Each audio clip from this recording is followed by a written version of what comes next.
વાત કરીશું મહેસાણા જિલ્લાના મોદીપુરા ગામે અન્નપૂર્ણા માતાના 1347 વર્ષ જૂના મંદિર ખાતે 21 દિવસીય મેળો વિશાળ ઉત્સાહ સાથે સમાપ્ત થયો હતો, જેમાં આજકાલની સમયમાં પણ જાની પરિવારની બહેનો આ પરંપરા મુજબ વ્રત કરીને માતાજીની આરાધના કરે છે। જે મેળામાં દરરોજ 10,000થી વધુ ભક્તો સહભાગી થાય છે અને મંદિર તરફથી તેમને ભોજન પ્રસાદ આપવામાં આવે છે। બાળકો માટે મનોરંજન, જુદા જુદા આયોજન અને ખાણીપીણીના સ્ટોલ પણ આ મેળાનું મુખ્ય આકર્ષણ બની રહ્યું છે। તમારું નામ શું અને જે અન્નપૂર્ણા 21 દિવસનો મેળો ઉજવાય છે તેનું મહત્વ શું છે? મારું નામ મધુસૂદન રતિલાલ જાની છે। હું અન્નપૂર્ણા પરિવાર ચેરિટેબલ ટ્રસ્ટનો મેનેજિંગ ટ્રસ્ટી છું અને આ મેળો માતાજીનો માગસર સુદ 6થી માગસર વધ 11 સુધી હોય છે। 21 દિવસનો મેળો હોય છે।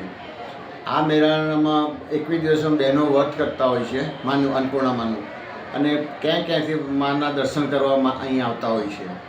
અને આ મેળાની અંદર ગુજરાતની અંદર મોટા 21 દિવસનો મેળો ભરાય છે અને લાખોમાં પબ્લિક અહીં દર્શન માટે આવે છે। અને માનું અન્ન ક્ષેત્ર અન્ન ભોજનાલય એ 12 મહિના 365 દિવસ ફ્રી હોય છે, 1 રૂપિયો લેવામાં નથી આવતો। પ્લસ આજે તમે જુઓ તો 8થી 10,000 માણસ રોજના જમે છે, એટલો માનો મહિમા છે। અને બીજું શું કે માની જે પણ તમે ઈચ્છા રાખો એ મા દરેકની ઈચ્છા પૂર્ણ કરે છે। સાહેબ, આ મંદિરની સ્થાપના કેટલા વર્ષ પહેલાં થયેલી અને એનો ખરેખર જાની પરિવારના કુળદેવી કહેવાય છે, એનું શું વર્ત છે? આ મંદિરની સ્થાપના 1347 વર્ષ પહેલાં થયેલી અને રાજા સિદ્ધા જયસૂર્ય હતા, એમને સહસ્ત્ર યજ્ઞ કર્યો સિદ્ધપુરમાં। ત્યારે બ્રાહ્મણો ગુજરાતમાં નહોતા, તો ત્યાંથી